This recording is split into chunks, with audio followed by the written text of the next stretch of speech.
It's the King 5 High School Sports Blitz. You're with King 5? Why, yes, we are. Here's a man who's always a good sport, Paul Sylvie.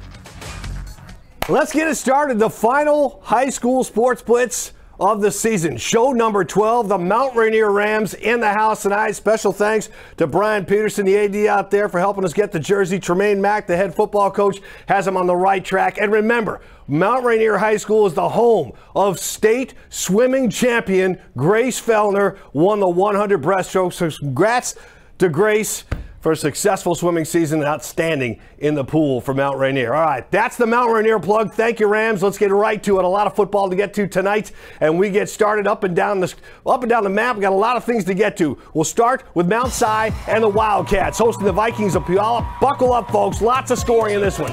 Cale Millen, quarterback from Mount Si, with a quick pass to Kevin Corder. He makes the catch. He gets flung over the goal line for a Mount Si touchdown. Millen again. This time he fires to Jonathan Barrett, one of his favorite receivers. He runs by a diving tackler, and he's gone to the end zone. He keeps the Wildcats rolling early. Vikings have plenty of offense to match. Jacob Holcomb keeps it himself and darts in for a touchdown. Holcomb showing his arm as well. Look at this one, going deep. Right into the hands of Darius Morrison. Great looking play for another Vikings touchdown. Back and forth continues. Millen hits Colby Botten. Touchdown. That's right, I told you, buckle up. Wildcats, Millen looking for more, but the pocket collapses. Murphy McDowell brings him down. He's psyched. Vikings take it down the field. Holcomb hits Justin Hasse one more time. That cuts the Mount Rainier lead, or Mount Si lead, I should say, to 21-19. Puyallup makes its move in the third quarter. Holcomb, another big play, hits Morrison, breaks a tackle. It's a huge gain. That sets up another Vikings touchdown. Holcomb finds Hasse. He makes the diving catch for 6 right here. And the Vikings really start to crank it up on offense. Just almost uncatchable. Holcomb to Hasse again. This time he takes it all the way to the house. It comes down to just who is going to stop who at the end of this game. Look at the great diving interception in the end zone by Ben Rodriguez. What a game between these two teams. Puyallup wins a slugfest, 47-34. You know, we just had, I think, believing in each other. That's one thing that we really did. We came together. And, you know, we fought adversity all year. And we've been in this place before, in this spot before, and, you know, it's a good feeling. It's the best feeling. Just the one 4A game tonight. Here is the Saturday schedule for the rest. Graham Kapowson heads to Lake Stevens. Woodinville stays home for Gonzaga Prep. And the Blue Train gets #1 Union.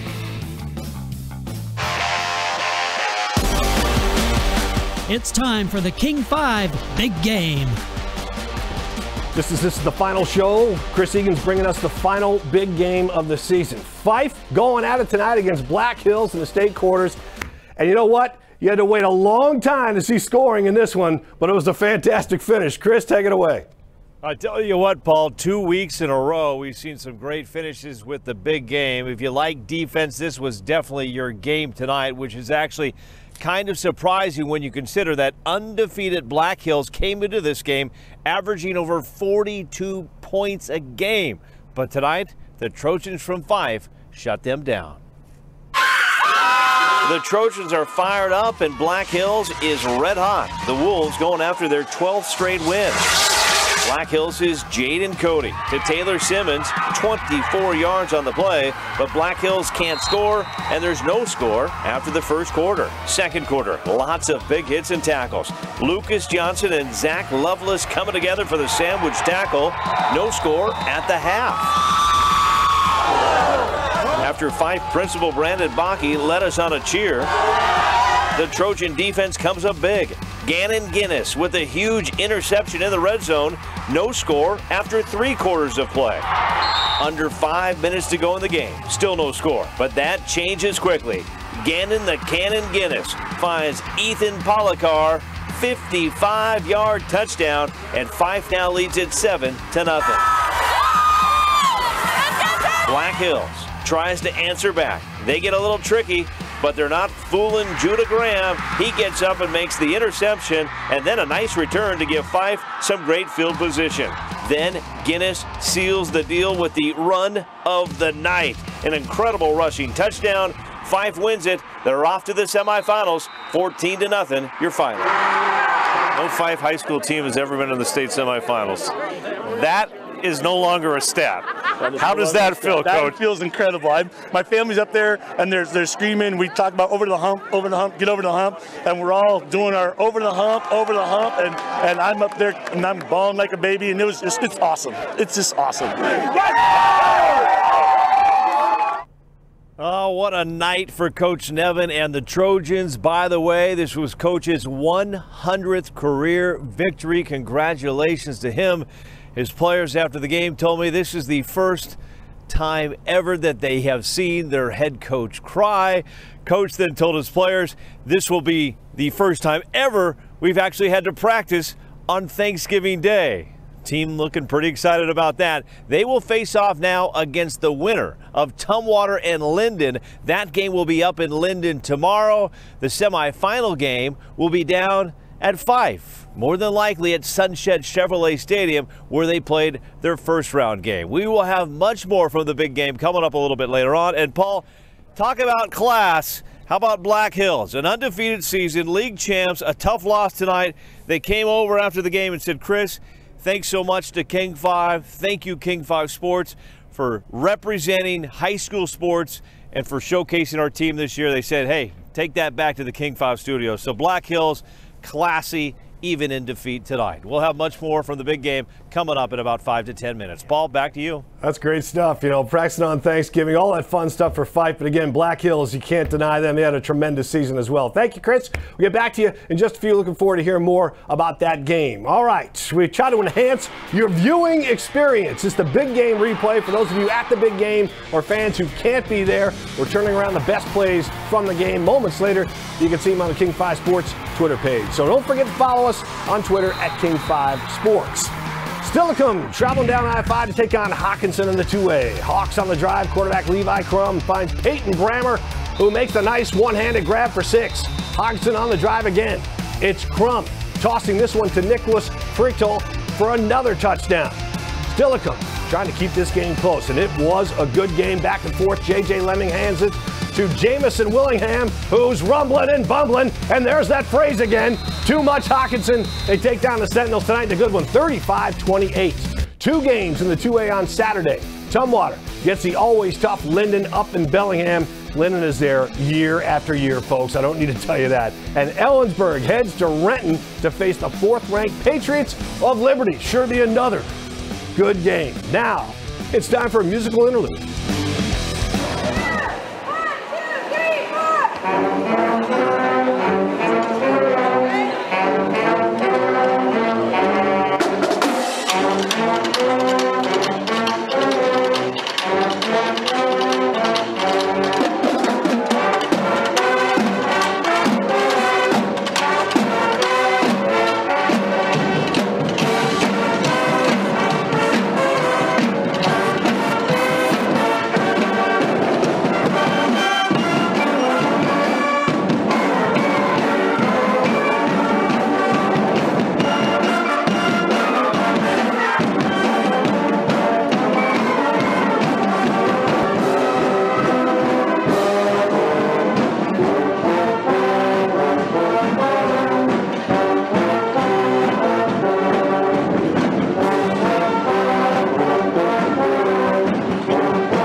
Looking good, sounding good to the Vikings. A lot of good action there. All right, so let's get some more action here as we get to Peninsula taking on O'Dea. And this was a good game as well. Seahawks quarterback Burt Griffin smacks his head on the turf and loses his helmet on the play.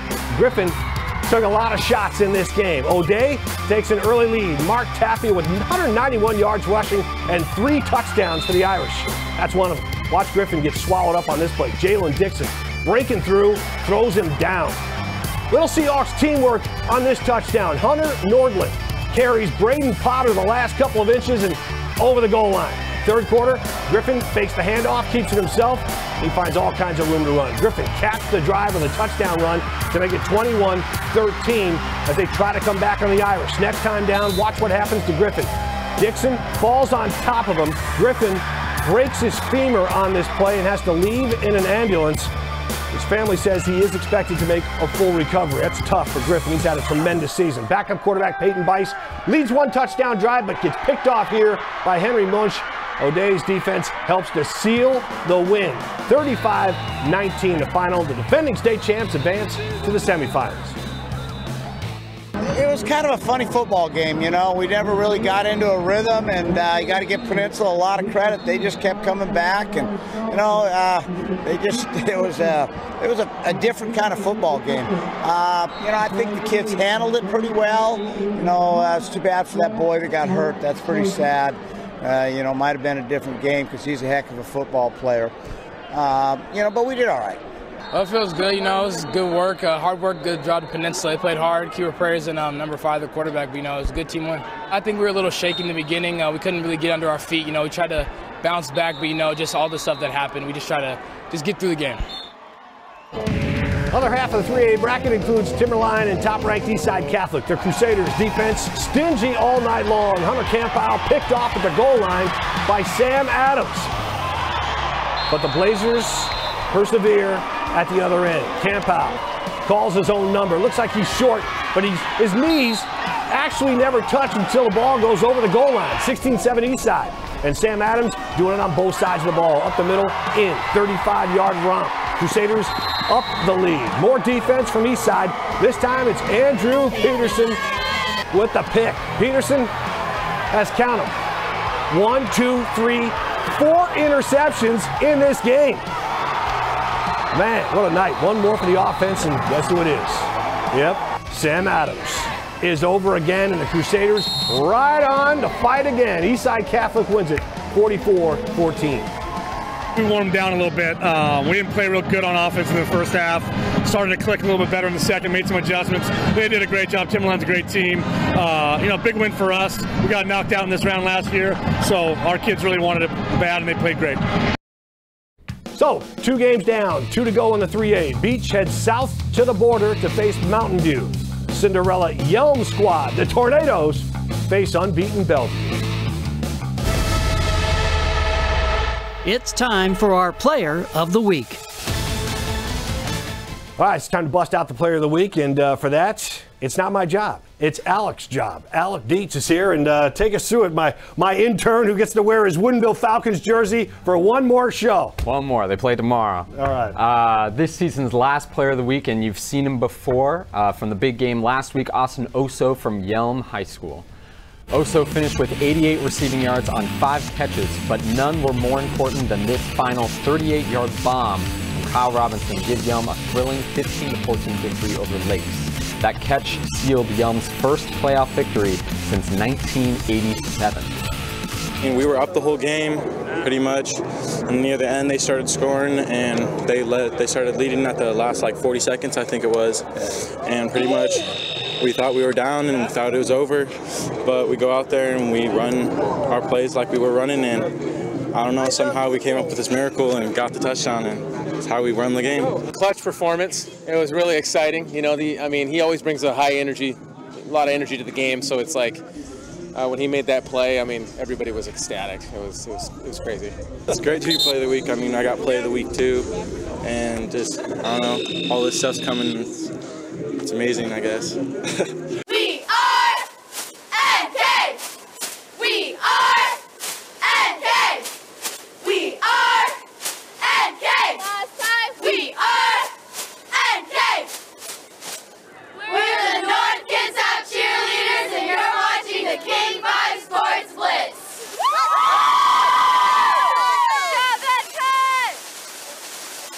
Always sounding good. All right, it's that time of the show and that time of the year. Next couple of weeks, Dick Fain from Sports Radio 950 KGR is joining us. He's got a lot to get to. He is the voice of Varsity Live. And, you know, before we get to some football questions, I just got to tell you, this is by an absolute coincidence. No one might believe this at all, but I went to Mount Rainier and picked up the Rams jersey. This man here, that's his alma mater. So he's all fired up to be on this show. At first, I saw the colors, and I was like, that can't be a Mount Rainier. I go, that's got to be a Rodgers Rams jersey. And then I saw MR on the lapel there, and I was like, wait a second. I tell you what, Paul, look at me. I didn't wear number 74, I'll tell you that. This build did not wear number 74 back in the early 90s, I'll tell you that. See, I deserve that because now you're making it seem like, because this is double X, Dick.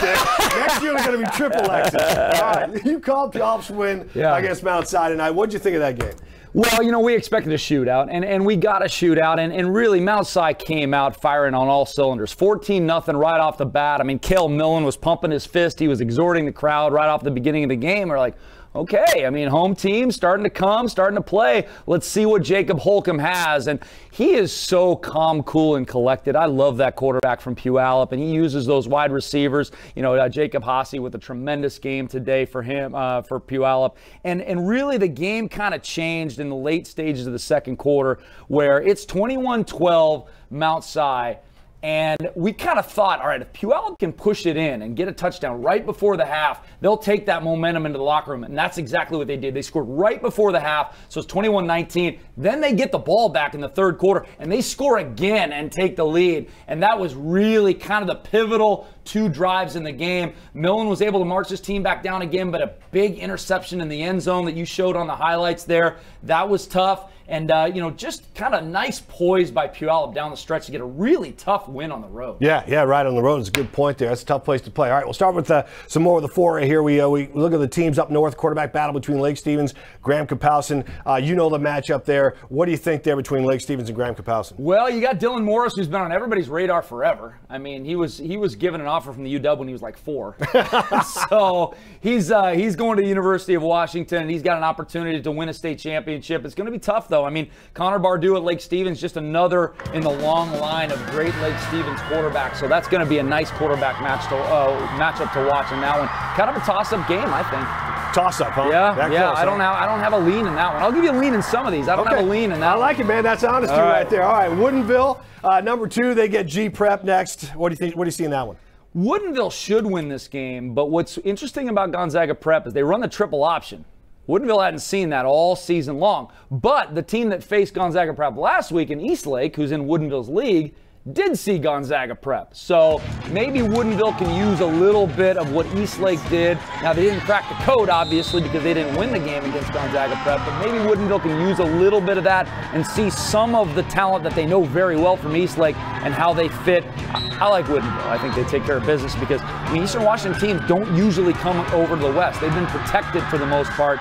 And now, I heard Ryland Spencer, our guy from Cascadia Prep, says he's found out this is the first time a Spokane school has ever come to Pop Keeney to play a state playoff game. Oh, wow. So we got some history going on at Pop Keeney tomorrow. Yeah, all right. Woodinville head coach Wayne Maxwell, as you mentioned, this guy is a defensive guru. So Bothell and Union, how good is Union? Union is probably the best team in state.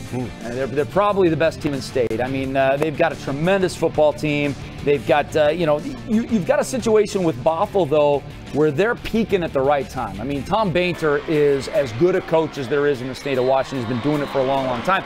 And now he's got his son, Eric, as the quarterback. It's his second son. His first son never got a chance to really be the starting quarterback because he was always behind the likes of Jacob Sermon. I mean, some big-time D1 type quarterbacks. So now Eric Bainter gets the opportunity to maybe lead his team and get into the state championship. That would be unbelievable. I still think, though, it's going to be too much to ask for the Cougars. I like Union. Okay, how about, I take you back to O'Day and Peninsula tonight. You know how good Burt Griffin's been all year. They just hand the ball to him, and he takes the ball and he runs. So good, such a tough break for him. He gets the injury tonight. It's to leave in an ambulance, and we hope and pray that he's going to be okay. But again, broken femur from the family. He says he's going to make a full recovery, so that's good news. But tough that he can't finish that last game. Yeah. So Peninsula goes down to O'Day. How do you like the Irish's chances going forward? He broke a collarbone last year too. Oh, man. So collarbone last year, femur this year. It's like, come on, man, really? I mean, that's just tough. He's tough, though. No question. It's amazing that's all that's happened to him because he gets popped a lot. Yes. But, you want to talk about this 3A. It's going to come down to O'Day and Eastside Catholic. That's what we want to see, right? I mean, we want to see the two best teams in the state. And Eastside Catholic really, and Jeremy Thielbar will be the first person to tell you this, they're not playing good football for them.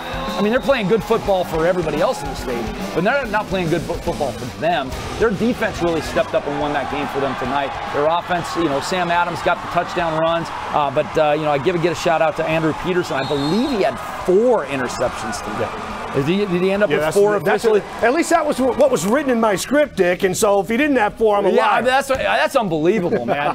What a tremendous job. So, individual talent, unreal for Eastside Catholic. More than any team in the state, more than O'Day, more than anybody. But can they put it all together and beat a team in O'Day that Monty Kohler always has really unified and playing as a team? That team is always better than the individual parts. And right now, Eastside Catholic is a bunch of individual parts. If they can get that together, Eastside Catholic's going to win the state championship. If they can't, I kind of like the Irish. Yeah, well, both teams are so well coached, too. Bellevue Wolverines, 10-0. Are these guys back? Well, they're not back to where they were before. I mean, tough to get to there. Yeah, they're not playing in the strongest league in the world right there. But they're going to face some tests, and just to be 10-0, it's funny. It's like they're 10-0, and we're like wondering if they're really good or not. I mean, that's how good Bellevue's program is. They've just been dominant over on the east side without question. They're back to at least a quarterfinal, potentially a semifinal. They're not back, I don't think, to win the state championship. Okay, all right. Linden seems to always be there every year. You know that. 2A, Hockinson is number 1. Linden is number 3. Who's the team to beat? I think Hockinson. I think the defending champs are the team to beat. I mean, not always do you have a 2A team with real FBS Power 5 school talent. And Hawkinson's one of those few teams, maybe the only team in the state that has real legitimate Power 5 talent in a 2A school. Sawyer Racanelli, an unbelievable wide receiver, might be going to Oregon State. He's narrowing it down, but I mean, that's the Pac-12 school looking at him right now. But I think Hawkinson's the team to beat. Linden's always great, though, no question about it. But I think Hawkinson wins the 2A. All right, you can tell maybe just listening to Dick's voice tonight that he's been going all night long. Yeah. Then we have drag him in here to yell some more about high school football. A little bit hoarse-eyed. I can tell, man. But okay, you're going to keep going. We're wrapping up our Blitz. This is our final show of the season. You guys are still going, though, next week. We are. Next week, we're planning on going to Pop Keeney. We don't even know which game we're calling yet because it's whatever Saturday afternoon brings us to Pop Keeney. We're going to call that game. Curtis Klepp, our guy, is going to be calling the game. I'm going to be over at another football game over the weekend. I think it's dogs and cats living together, mass hysteria, something like that. So I'll be over there next weekend. But then state championship, I'll be back. We'll have the 3A Friday for the state championship, 4A Saturday night for the state championship in 2 weeks at the T-Dome at the renovated woodshed. You got to love that, right? Yeah, man. Everybody gives that place a bad time, but I've always liked it over the years, and it's a great place for everybody to gather and have a lot of fun this time of year. So, Dick Fain, the voice of Varsity Live on Sports Radio 950 KJR. Thanks for coming on, man. Enjoy the rest of the season. Keep that jersey clean, Brad. That's beautiful. Oh, it's Downy fresh, baby. All right, Chris Egan was at the big game tonight. Chris, keep us posted on what's going on down there because it looks like there's mood lighting. You've added a hat. What's going on? Well, the temperature is dropping a little bit, but yes, thank you much to photojournalist Emily, who's given us some great lighting tonight. Christmas lights are coming on around us down here in Tumwater. A joyous time as Tumwater tomorrow morning will be heading up north to battle Linden in the state quarterfinals. Right here tonight, it was undefeated Black Hills taking on the 5 Trojans. Now, 5 started off their season with a loss. They lost to Rainier Beach, then they reeled off 10 straight wins. Black Hills came into this game undefeated. By the way, Fife, the school opened up, Paul, in 1899. They've been to the quarterfinals 4 times. This was their 4th time, but they've never made it to the state semifinals. Well, that ends tonight as Fife comes up big time on defense, shuts out Black Hills. They get the victory 14-0. Coach Nevin's 100th career win. Pretty big night for Fife. It means everything. Just because, look at this community. They're here for us, and they love us, and we love them, and they work so hard, and they support us so much. And to just have these kids come out and do those special things for them is amazing to me. And all the sacrifice and dedication that they do is special. And this is a special community. Fife is a special place, and it shows with all of this. Just everybody's here, and I can't be more thankful. The Wolves, they're a tough team. That was a tough game. That was a great high school football game, and for us to come on top of that was just even more special. So I have nothing I'm so humbled right now, and I'm so thankful to be where I'm at. I was going to say, if you like high school football and you like defense, this was the game tonight. 4:40 to go. There is no score. And you guys never hung your heads. You just stuck with it. How key was that, just to keep grinding, to keep battling out there? We always talk about we need 8 stops. Today it took us 9. We needed 8 stops to win the game, and we did it in 9. And when we got the touchdown over the top, you could see it starting to just unfold. And then when Gannon got the ball and drove it in, it just cemented it for us. And again, that was a great high school football game. I got nothing but respect for that team. They did an incredible job all game long. This win was absolutely amazing. We came into this game knowing we were going to win, knew we just had to bring it, and that's what we did, and we got 14 points out of it and shut third-ranked offense in the state out to 0 points. How does this feel? Just take me through this game tonight. It was a big dogfight. I know my boys wanted it a lot, and we had our up and downs, but all glory to God and to our coaches too. We just kept on fighting, and we just wanted it more than them, and yeah. What do you say about this defense? This team was averaging over 42 points a game. They didn't score 1 point tonight. I mean, that is heart. That is grit. I mean, what's it feel? I mean, what was the key on this defense tonight? Just to never give up and just keep fighting. That was our mentality this whole week. So I think that's what played a big part in this win tonight. This is incredible. I mean, it's not only just fun being with your friends, but it's also a historical thing for Fife High School. You know, it's 100 wins for our head coach, Kent Nevin. That's a first for our school. And I think it's just awesome to be out here with your friends, you know. Love to end with the big men up front, the O-line, D-line, Billy Rowe. And by the way, Paul, you know you're old when Billy Rowe comes up to you and says, hey, Chris, you went to junior high with my dad. There's a few players on this Fife team that apparently I went to school with their parents. So congratulations to the Fife Trojans, headed to the state semifinals for the first time ever. And once again, they will wait for the game tomorrow. Linden taking on Tumwater. And because Black Hills, Paul, was the second seed, it will be Fife hosting now that semifinal game. And one more random fact for you. Maybe Principal Brandon Bakke is good luck. He was hired by Fife this year. The last 2 years, where was Principal Brandon Bakke? He was with the Sumner Spartans. They made it to the semifinals both of those years. So congrats to Principal Bakke. He's now heading to the semifinals 3 straight years. Maybe a good luck charm in the administration for Fife. You know, I'm used to the numbers you always throw out there, but it's usually your 1991 glory days at Puyallup, not 1899. You're going way back tonight, buddy. Well, and Paul, one more fact for you as you look up notable alumni for Fife. How about the NCAA president, Dr. Emmert, was a Fife Trojan. You know he's smiling tonight somewhere with this big victory for the Trojans. Definitely a party at the Pool Bulldog tonight in Fife, also known as the Gateway to Milton. Here he is. I thought you were the Chamber of Commerce in Puyallup, but you got a little Fife thing going. That's nice. All right, sit tight, man, because we got the best of Chris Egan. You know, all season long, Chris does the early live shots in the 5 and in the 6:30, and he's always taking us out and showing these screaming fans and dancing with them and playing with the mascots. And we've put it all together now over the last 12 weeks. Here's the best of Chris Egan in his prep zone action.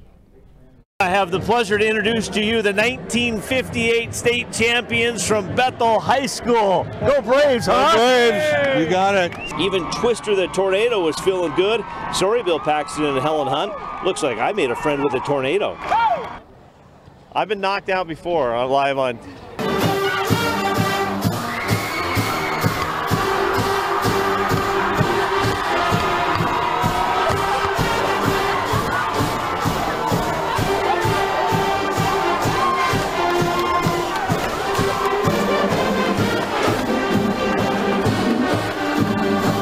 You know, Mr. Egan, your moves are pretty okay, but I think teachers are a little better.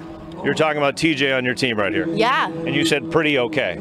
Pretty okay, yeah. Well, I don't think that at all. I think my moves are pretty good. TJ, do you want to have a dance-off live on TV? Let's do it. Okay, let's bring in your principal, Brandon Bakke. Neutral party. He's going to judge.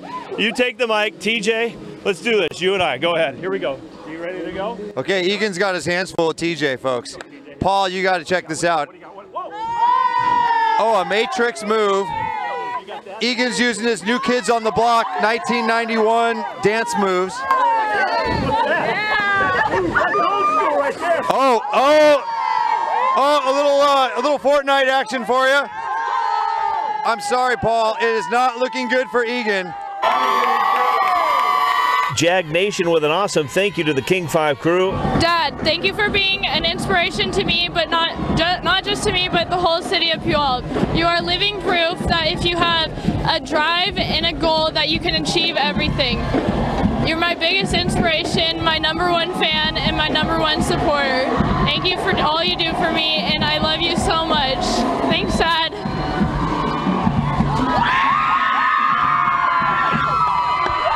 I love you. Good way to wrap it up there, Chris. You and Maddie sharing a moment in her senior year. What was it like just all season long being able to be around all of these communities and getting involved with all the high schools? Well, you know what, Paul? A big shout out to everybody, first off, at King 5 TV for dedicating so much time and energy and effort to the producers, the directors, the photographers. You've been doing this for a long time, Paul. Give back to high school sports. It's a huge thing. The big game's always fun. The places are packed, but I think the moments are after the games when the moms and the grandparents come up to you and they simply say thank you.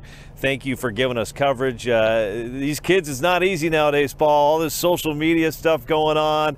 But to get this attention they deserve, I tell you what, it's fun to be part of this. It's special to be part of this, and King 5 has a good thing going. Hopefully we will keep it rolling, because every year you and I keep doing it. We're thinking, what are we going to do now? But we forget these are all new players, all new kids, all new parents, and it just starts over again next year. But it is also nice to see guys like Coach Nevin tonight picking up his 100th victory. Congrats to him. Pretty special moment tonight to be part of that. And good luck. Semifinals next week. I tell you what, we're getting close to the championship weekend. Yeah, what a great big game to finish on for sure. Fife, moving on to uncharted territory. Chris Egan, thank you very much. We appreciate it, buddy. You bet, bud. Okay. All right. Earlier today, it's that Friday morning pep rally that it's one of my favorite parts of the program. Jordan Wilkerson gets out there. The staff, the students all get up early, and they get it going. They help get everything going this morning at Kent Lake. Falcon power indeed. We are so excited for the last pep rally of the season. Go Falcons! Go Falcons, that's right. All right, let's come over here. We're going to talk to Cassie and Tay. We've got the ASB president, and we've got a captain of the cheer squad. So, what do you like most about being a Falcon? Being part of the community so much bigger than yourself. We're going to bust out a couple moves. Go for it. Here we go. 1, 2, 3, 4. Woo! He's awesome. This is the guy who wants to take me to prom. How are you doing? I'm doing great. How are you, beautiful? I'm doing great, thanks. All right, I should probably go over here now. 1, 2, 1, 2, 3, 4. Wow. I guess that tells me a little bit about yourself. You're a great band director. Thank you. Amazing. I've heard really great things. Tell me a little bit about them. Good, just a good bunch of kids. I just like directing them, man. It's the best job in the world. Yeah.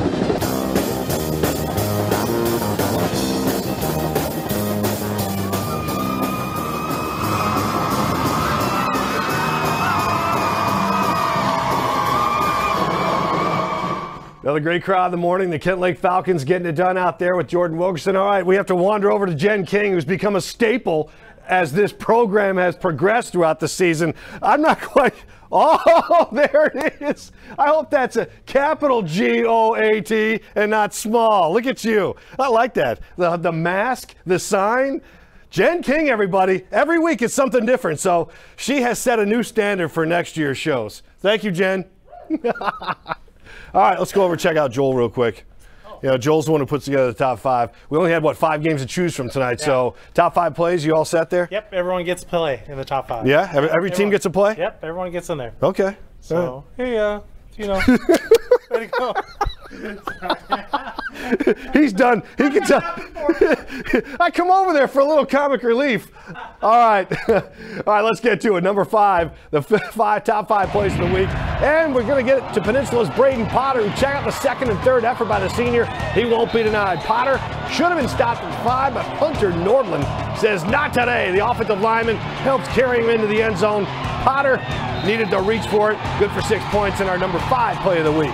Number 4 comes from the big game. Black Hills tries a little trickeration. I'm not even sure what that means. Judah Graham isn't having any of it. The junior high points the ball, and oh boy, that's just outstanding. He high points that thing and takes it back 35 yards. Graham just sits back in the secondary. I hate to say it, but that one was up there for a long time. No one's going to take it from him.